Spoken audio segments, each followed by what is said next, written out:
Ndagusuje kandi nkwifurije byiza ahantu hose hatandukanye abari hanze y'u Rwanda n'abari mu Rwanda b'imbere. Tubaye ikaze mu makuru ageze muri aka kanya, tugiye kujya hakurya iriya muri Middle East turebe intambara ikomeje guhuza Israel ndetse na Amerika ku bufatanye na Israel. Turebe ibikomeje kuvugwa muri aka kanya kubera yuko mu by'ukuri ko Iran yamaze kurasa kuri ambasade ya Amerika, yarashe ibisasu bikomeye cyane ndetse mu mashusho yagaragaye nuko bise bitangaje yavuze yuko Iran hari indege zayo za drone zakubise kuri ambasade ya Amerika. Ariko kandi Israel nayo ivuga yuko hari ibitero bikomeye cyane yagabye kuri iyi leta ya Israel. Amerika kandi nayo ivuga yuko ikomeje kurwana urugamba rukomeye cyane muri Israel. Ikiri nuko Iran yakomeje kuba yagaba ibitero bitandukanye ahantu hirya no hino hari ibirindiro by'abanyamerika cyangwa se ikintu cyose cya Amerika. Ikindi kandi nuko hamaze gutangazwa yuko abantu bamaze kuba muri iyi ntambara barenga 1000 b'abasivile gusa ngo b'inzirakarengane. Ariko kandi amakuru ntabwo avugaho rumwe, bavuga ko ashobora kuba ari abantu bagera ku 1000 cyangwa se banarenga. Ibintu bikomeje kuvuga ari byinshi. Amerika kandi yatangaje yuko abasikare bayo bapfuye muri intambara ari bane bonyine. Ntabwo byumvikana ukuntu hapfuye abasikare bayo bane bonyine mu gihe imibare yo itemezwa neza. Arabie Saoudite kandi nayo yagabweho ibitero bikomeye cyane n'igihugu cya Iran. Mu by'ukuri ibi byose bikomeje kuvuga ahangaha kuri uru rugamba, amakuru ageze mu makanya, ibi byose reka tubirebe uko byagiye bigenda. Ariko dore kuri ngiyi yuko Arabie Saoudite yagabweho ibitero bikomeye cyane na Iran nk'uko bigaragara. Ironera makuru Reuters ndetse na AFP byatangaje yuko Minisiteri y'Ingabo ya Arabie Saoudite yavuze yuko yaburijemo bisasu bikomeye cyane ndetse n'ibitero bya Misiri bikomeye cyane byayigabweho mu gihugu cya Arabie Saoudite bigabwe n'igihugu cya Iran.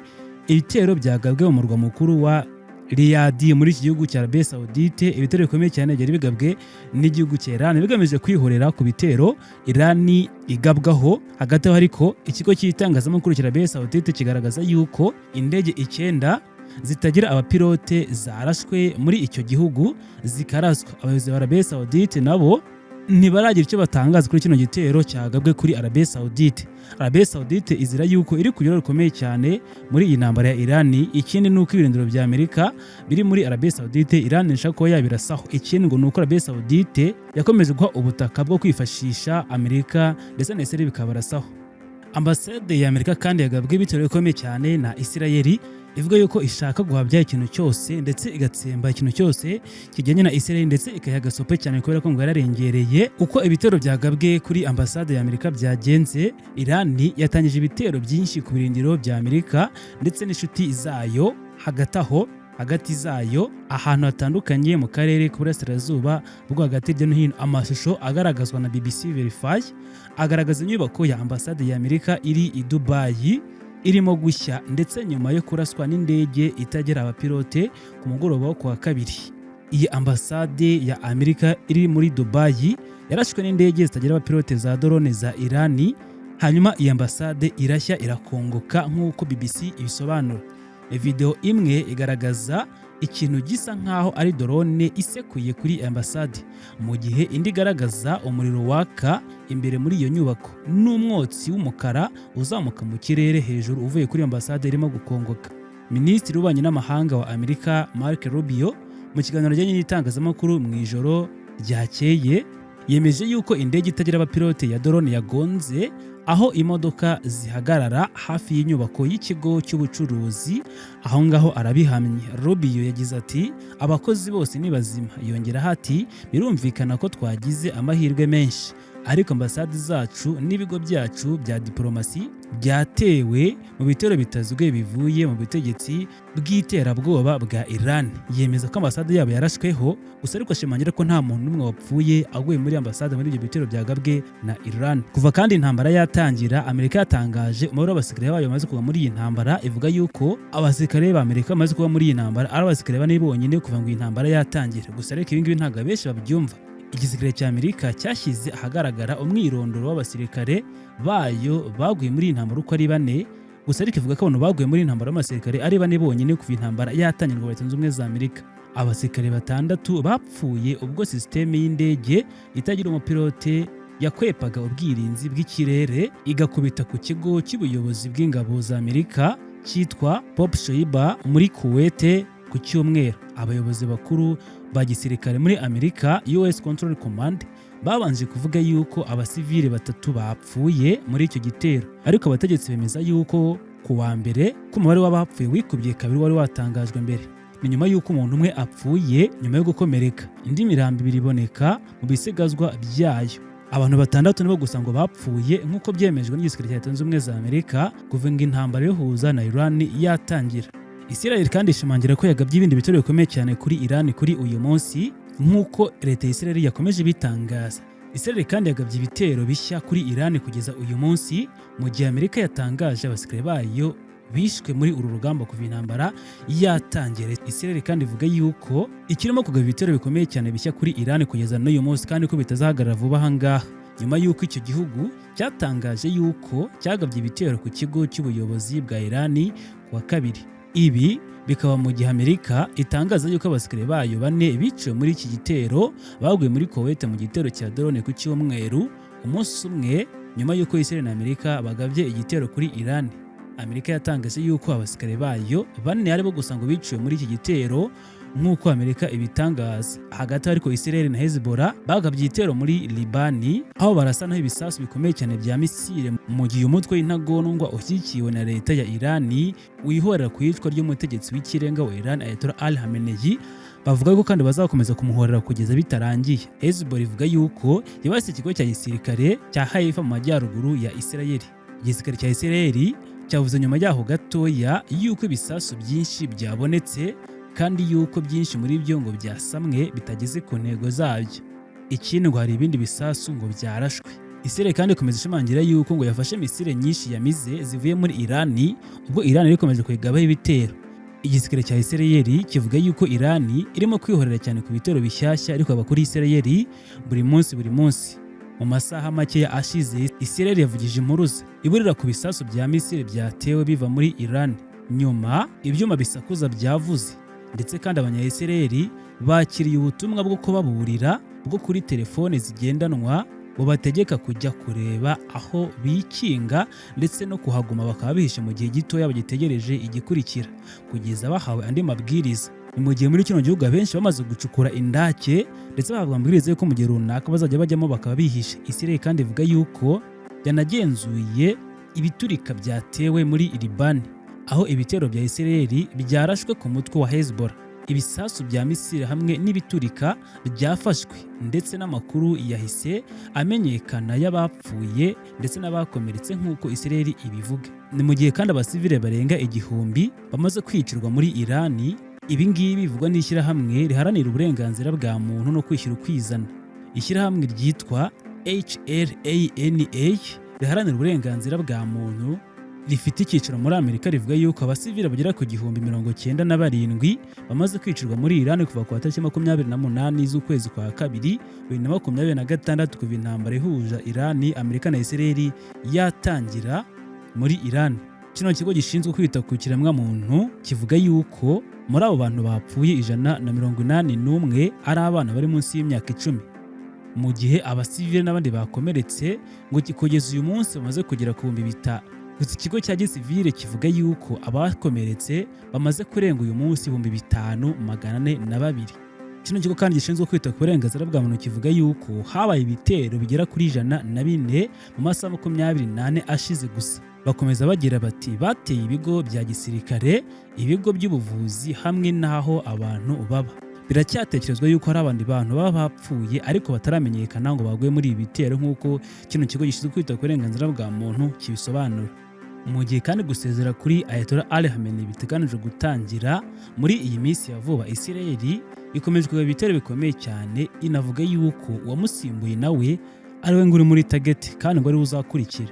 Ibinyamakuru bya leta ya Israel bivuga yuko ibirori byo gusezera uwari umuyobozi w'ikirenga wa Iran Ayatollah Ali Khamenei bigomba kubera Tehran kuri uyu munsi. Khamenei yishwe igihe ibitero bya Amerika na Israel byatangiraga ku munsi wa gatandatu cy'imwero gishize. Bivugwa ko kumusezeraho bizaba ku isaha 12:30 za GMT ku masaha yo mu Burundi ndetse no mu Rwanda, bikazamara iminsi 3. Ibi bikorwa bigomba kumara iminsi 3 mbere yo kumushyingura, hakaba umuhango n'ibirori byo kumuherekeza nk'uko bivugwa n'ibinyamakuru bya leta. Ikinyamakuru The New York Times cyo muri Amerika kivuga yuko umuhungu wa Ali Khamenei asa naho ari we uri imbere mu bahabwa amahirwe menshi yo kuba bamusimbura bagafata ingoma yo kuba nawe yaba umutegetsi mukuru w'igihugu cya Iran, umuyobozi w'ikirenga.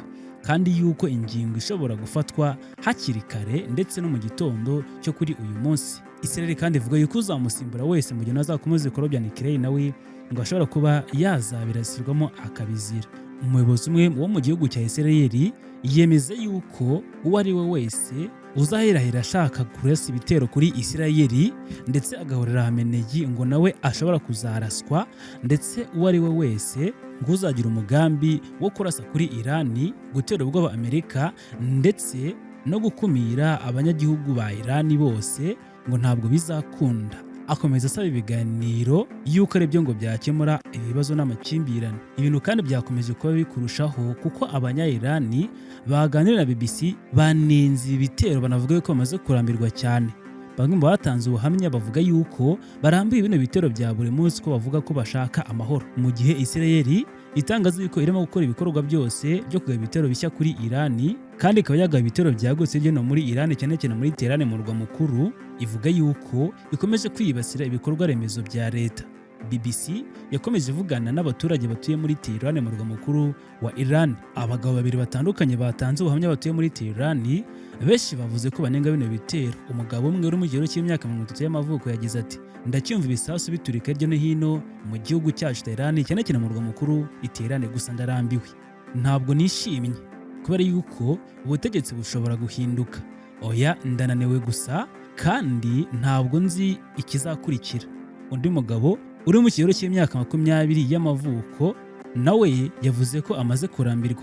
Ati: uyu munsi nabaze ibisasu 30 kwa kabiri, biragenda birushaho kuba bibi umunsi ku munsi uko wihita. Uyu munsi umwotsi wuzuye uzamutse mu nzu yacu, uratekereza ukibaza uti ese iherezo ry'ibi rizabirihe? Bizarangira ryari? Ndashaka amahoro kuri twese. Biteye ubwoba cyane rwose. Sinzi abayobozi batuye hafi aha ngaha icyo batekereza. Nizera yuko bitazatugiraho ingaruka mbi no ku buzima bwacu bwa buri munsi mu mibereho. Abanya-Iran benshi, cyane cyane abatuye mu murwa mukuru Tehran, bavuga yuko bamaze kurambirwa bino bitero. Bavuga ko bifuza amahoro ndetse yuko ibintu byajya ku murongo. Ni mu gihe bitangazwa yuko abantu bagera kuri 140 baburiwe irengero nyuma y'aho ubwato bwa Irani bwarohamye mu nkengero za Sri Lanka. Leta ya Nigeria kandi nayo yamaze guhagarika ingendo z'abakristo bajya gusengera mu gihugu cya Israel. Ivuga ko itizeye umutekano wabo, ivuga ko kandi bashobora kuba bapfa, bityo ngo nta n'umwe wemerewe kujya muri Israel gusenga kuko batizeye umutekano wabo, kuko bakomeje kuba baraswa buri munsi, intambara zibahuza na Iran za buri munsi zidashira. Abategetsi ba Nigeria bahagaritse ingendo zo gusenga zose zijya muri Israel. Bavuga yuko bafite impungenge z'umutekano zakwibasira bano bakristo ba Nigeria. Izi ngendo zijya muri Israel ngo zirimo ingorane nyinshi, harimo no kwiyongera iyi ntambara mu karere, cyane cyane mu burasirazuba bwo hagati. Bityo ngo nta mukristo wa Nigeria wagomba kujya muri Israel uko abonye kose, bitewe n'uko ashobora kuba yagabwaho ibitero cyangwa zikaba yagenda ntagaruke, bitewe n'uko ngo yakwicwa.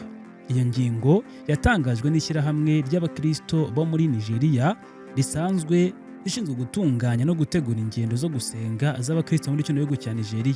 Mu itangazo ryasohoye rivuga yuko iyo ngingo yashyizwe mu gushyira imbere umutekano ndetse n'ubwisanzure n'amahoro y'abanya-Nigeria ngo bagenda gusenga bakaba bagira amahoro. Iryo tangazo kandi rirebana n'ingendo zose zijya muri leta. Abategetsi ba Nigeria bavuga yuko guhagarikwa kw'izo ngendo zo kujya gusenga ndetse no kuvayo ngo bifitiye inyungu cyane abanyagihugu. Ibihumbi n'ibihumbi by'abakristo bo muri Nigeria bajya kenshi muri Israel buri mwaka mu gusenga mu rugendo rwo gutembera mu burasirazuba, cyane cyane abagenda mu buryo bwa Bibiliya, ndetse na Yerusalemu, Betelehemu, Nazareti n'ahandi bajya kuhasura. Izo ngendo akenshi zikorwa gake cyane. Nigeria ni igihugu cya mbere gifite abantu benshi muri Afurika bakora ingendo zo gusenga muri Israel, zifatwa nk'izifite agaciro gakomeye cyane kanini kandi ku mpamvu zabo bwite ndetse n'imyemerere. Kandi abatari bakeya bakunda kugira amahame menshi imyaka myinshi kandi kugira ngo babone uburyo basobanukirwa n'izo ngendo. Abategetsi ba Nigeria ntibaramenyesha igihe iryo tangazo ryazarangirira, niba ari bigufi cyangwa se ari kera. Si ubwa mbere ingendo zo gusenga zihagaritswe kubera impamvu n'impungenge z'umutekano muri aka gace ndetse na kino kirere, kubera ko mu gihe cyashize izo ngendo zigeze guhagarikwa mu gihe cy'intambara mu karere, cyane cyane mu gihe cya COVID-19. gusa ariko kugeza ubu abifuza gukora ingendo zo kujya gusengera hirya no hino hatandukanye basabwe guhabwa izindi mpanuro izo arizo zose ndetse bakanubaha amabwiriza yose azatangwa n'ishyirahamwe rishinzwe gutegura izo ngendo, n'amabwiriza yose akaba yazakurikizwa ngo n'uwaba abishaka wese. Ikindi ngo wazabikora atahawe uruhushya n'uburenganzira ndetse nta mabwiriza yahawe ngo yazabyirengera. Rero kambashimire mwebwe mwese mwanya nanjye muri uyu mwanya muri amakuru agezweho yavuga kuri Isirayeli, Irani n'intambara ikomeje kubayobora hagati y'aba ngaba. Njyewe nitwa Ajab Marashi. Utarakora kuri subscribe wayikora, ndetse kandi wakunze ibiganiro byacu, amakuru atambuka kuri iyi mibare ya YouTube channel wakora kuri subscribe ugakanda kuri share niba utarabikora, ndetse kandi ushobora gukanda kuri like kugira ngo tubone recommendation. Naho ibiganiro byacu byo birakomeza kuri channel yitwa Imboni TV. Nitwa Ajab Marashi. Ibiganiro byacu byo birakomeza. Jobless. Imboni TV, imboni ya rubanda.